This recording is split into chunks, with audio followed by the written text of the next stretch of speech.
पण ही 65 वर्षाच्या वरची आहेत ना तर त्यांना 1000 रुपये कंटिन्यू चालूच करा. त्यांची मुलं बघू नाही तर न बघू. तुम्ही बघा येताय का मुलं पैसे देत आहेत का नाही है ना? कुत्रा नेलं वाघानं. है ना ते असू दे. कुत्रं काय दूध देत ना ते सोडून आपण द्यायचं. कुत्रा असलं तर आम्ही जगन ना थोडं फार तरी. कुत्र्याला काय जगायचंय. बाहेर कुत्रं भुकलं तर बाहेर येईन आम्ही.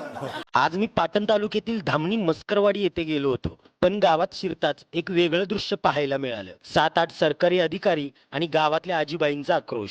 पीएम किसान योजनेचे पैसे 2 महिन्यापासून आले नव्हते आणि डोंगर भागात शेती आधीच वन्यजीवांनी उद्ध्वस्त केली आहे. त्यामध्ये गवा, डुक्कर, वानर, बिबट्या, वाघ, शेती करायची तरी कशी? सरकारी अधिकारी येथे कशासाठी आले होते आणि गावकऱ्यांचा नेमका प्रश्न कोणता होता हे सर्व तुम्हाला या व्हिडिओमध्ये पाहायला मिळेल. बरं मित्रांनो, आता मी पाटण तालुक्यातील धामणी मस्करवाडी 2 मध्ये आहे. तुम्हाला माहिती आहे हेल्पिंग नेचर विक्रमाच्या परिवारातली आजी एक इथं असते. तिला आपण महिन्याला 1000 रुपये चालू करून दिलं आणि त्याच्यामुळे तिचा उदरनिर्वाह चालू आहे. आणि तेच महिन्याला 1000 रुपये तिला व्यवस्थित मिळत आहेत का राजीव गांधी योजनेचं ते पाहायला आलो होतो. तर या आजीबाई मला इथं मिळाल्या. आता तुला काय प्रॉब्लेम आहे, काय तू एवढं त्रास करून घेते सांग बघू. काय तरी आम्हाला काय तरी मिळावं म्हणून आता ते बी योजना बंद झाली आमची मिळत होती. कुठली योजना तुझी? आता ती काय पीएम किसानची बंद झालीच बंद आता होईल.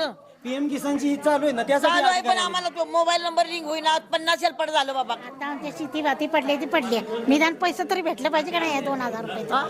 हा. आणि सर्वात महत्वाचं या डोंगर विभागात मित्रांनो ना आता प्राण्यांचा एवढा उपद्रव चाललाय. माकड असतील, गहू असतील, जनावर असतील, डुकर वगैरे. त्यामुळे शेती तर काय होत नाही. कुत्रा याक राहिलेलं नाही. कुत्रा नेलं वाघानं. है ना ते असू दे. कुत्रं काय दूध देत नाही ते सोडून आपण द्यायचं. कुत्रा असलं तर आम्ही जगन ना थोडं फार तरी. कुत्र्याला काय जगायचंय. बाहेर कुत्रं भुकलं तर बाहेर येईन आम्ही. कुत्रच नेलं. आता कुत्र्याचं जाऊ दे की इथं पीएम किसान वर डायरेक्ट कुत्र्या कुठे गेली. वांढर कुत्री नेली तर महत्वाचं मित्रांनो पिकांचं नुकसान वगैरे होतं या डोंगर भागातला. पाटण विभाग असू दे आमचा हा पूर्ण सांगली पठार असू दे ना पूर्ण हा डोंगर विभाग आहे ना सर्वांचा या आणि नुकसान झाल्यामुळं ती कळकळ त्यांना कशाची. पीएम किसानचं पण पैसे त्यांचं बंद झाले आणि जर पीएम किसानचं पैसे बंद होत आहेत तर ते केवायसी करण्यासाठी यांना डोंगर उतार करून शहर ठिकाणी जावं लागतं आणि तिथं गेल्यानंतर पण ते होईलच याची गॅरंटी नाही आहे ना. किती फेर मारलंच म्हणजे लय मारलं फेर.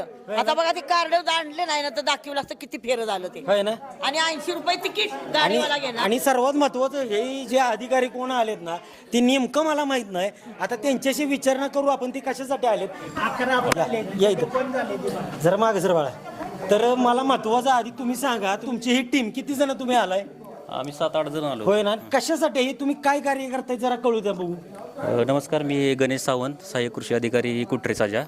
आम्ही आत्ता सध्या कॅम्प घेतला आहे की पीएम किसानच्या ज्या अडचणी येते शेतकऱ्यांच्या ज्यांचं काही कारणास्तव पैसे थांबलेत पीएम किसानचं त्याची वेगवेगळी कारणं असतात. किंवा लँड सीडिंगचा प्रॉब्लेम आहे, कोणाचा केवायसीचा आहे, कोणाचा बँकेला आधार लिंक नाही असं प्रॉब्लेम आहे. मग ते आज आम्ही कॅम्प घेऊन प्रत्येकाचे प्रॉब्लेम बघून काय काय क्युरी सांगता येतील त्याची पूर्तता करतोय आपण. आणि त्या योजनेनुसार आपण त्यांना डॉक्युमेंट आपण सजेस्ट करतोय की त्यांच्याकडून डॉक्युमेंट घेऊन त्यांचं पैसे लवकरात लवकर चालू कसं होतील हे फक्त बघा. हे शासनाकडून तुम्ही आलाय. हा, शासनाकडून. अरे वा. हे असं तुम्हाला कुठून आदेश असा आला की बाबा हे तुम्ही गावोगावी जाऊन करायचं म्हणून. नाही, आमचं जे दरबारीला जे असतात जे कॅम्प ते कॅम्प रेग्युलर चालू असतात.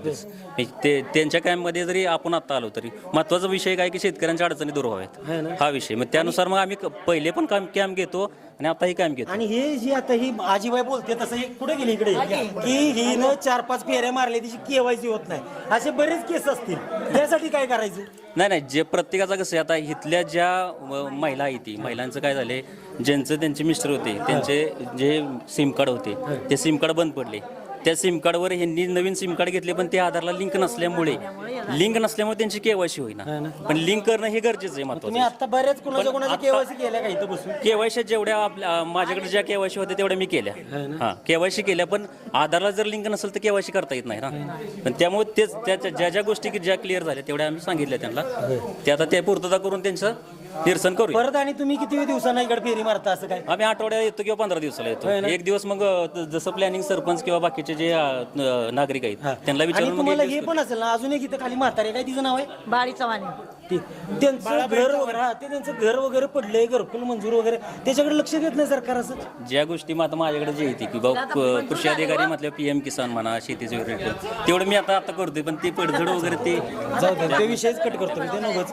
बरं असू द्या, धन्यवाद माऊली. तुमचं Thank you. परत एकदा नाव सांगा. Thank you. आणि ही सेवा खरोखर योग्य वाटली मला. असंच सरकारनं असे एजंट जे अधिकारी आहेत हे दारोदारी पोचवावे. निराधार गोरगरीब लोक आहेत, अडाणी माणसं आहेत, त्यांना हे केवायचं वगैरे कोणती कागदपत्र आणा, कुठं न्या, काय करा, हे काही जमत नाही. तर ही अशी जी योजना राबवली ना, ती माझ्या मते खूप चांगली योजना आहे. आणि खरंच असे कॅम्प वेगवेगळ्या ठिकाणी भागात, आमच्या पाटण भागात तर बाबा घ्याच, आणि या लोकांना खरोखर या शासनाच्या आहे ना योजना वेळेत मिळू द्या. मी एक रिक्वेस्ट करतो तुम्हाला. ओके, पोटाला काय खायचं, डॉक्टर द्यावेला काय द्यायचं? तुला काय मुलबाळ नाही? हाय की बाबा, त्यांची बी पोरवळ आहे तर मग काय आहे, दोघं मुलगा आहेत. सरकारनं कसं केलं माहिती का, निराधार असेल त्यालाच देतं सरकार. ते तर कवा तरी मुलं होय, चार नाही तर बाबा उगाच. ही ह्यांची काय बघा, हो. ही अशी आहे म्हातारी माणसं आहेत ना, त्यांच्यासाठी एक योजना तयार केलीच पाहिजे सरकारनं. लाडकी बहिणीची राहू द्या तिकडं, पण ही 65 वर्षाच्या वरची आहेत ना, तर त्यांना 1000 रुपये कंटिन्यू चालूच करा. त्यांची मुलं बघू नाही तर न बघू, तुम्ही बघा येत आहे का, मुलं पैसे देत आहेत का नाही. द्या बाबा आता, हो बोला हो. काय तरी द्या बाबा ना आवाजनी. काय करायचं म्हाताऱ्या माणसानं, डॉक्टरला कुठलं द्यायचं, पोटाला कुठलं द्यायचं, आता नाही मिळायचं कवा. महिन्याला व्हायच नाही. हो. डॉक्टरनं तर येथून सांगा आम्हाला.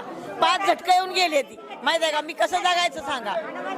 लय बेकार परिस्थिती आहे. बघता आता सगळं सांगितलं म्हणजे कळल का नाही. काय माझ्या मनकाचा त्रास आहे, मग डॉक्टरला द्यायचं का पोटाला खायचं का, काय करायचं? मित्रांनो, काय? व्हिडिओ जास्तीत जास्त शेअर करा. बघा या आजीबाईंची कळकळ किती आहे. हो, किती पार आहे बघा. केंद्रापर्यंत गेला पाहिजे, तुम्हानी त्यांना बाबा- 1000 रुपये चालू झालं तुम्हानी पाहिजे. बाबा वाईस तरी आशीर्वाद लागायला आमचा म्हाताऱ्या माणसाचा. हो असू दे, हे अधिकारी लोक आलेत ना, तुमचं PM किसानच्या KYC करतात. लवकरात लवकर तुमचं आधार PM कार्ड किसान. देऊ का माझं? मला नको, त्यांना दे. हे बघ हे आधार कार्ड बघ. कशाला आधार कार्ड? मला नको. आणि ऐका, हे तुमच्यासाठी जी लोक आलेत नाही तर त्यांना कोणती कागदपत्र पाहिजे त्याची पूर्तता करा. परत 2 महिन्यानं मी येतो तुम्हाला बघायला. बस हा, ये, की तुमचं ये. चालू झालंय का नाही. हं? ये बाबा, पण हवं आधार कार्ड माझं बघ. अगं बाई कशाला पाहिजे. नको आहे माझे आता आधार कार्ड. येतो, काळजी घ्या बरं का तुम्ही. अशा दुर्गम भागात जाऊन KYC करून देणं ही मोठी गोष्ट आहे आणि या गावकऱ्यांचा आवाज तुमच्यापर्यंत पोहोचवणं हे माझं कर्तव्य आहे.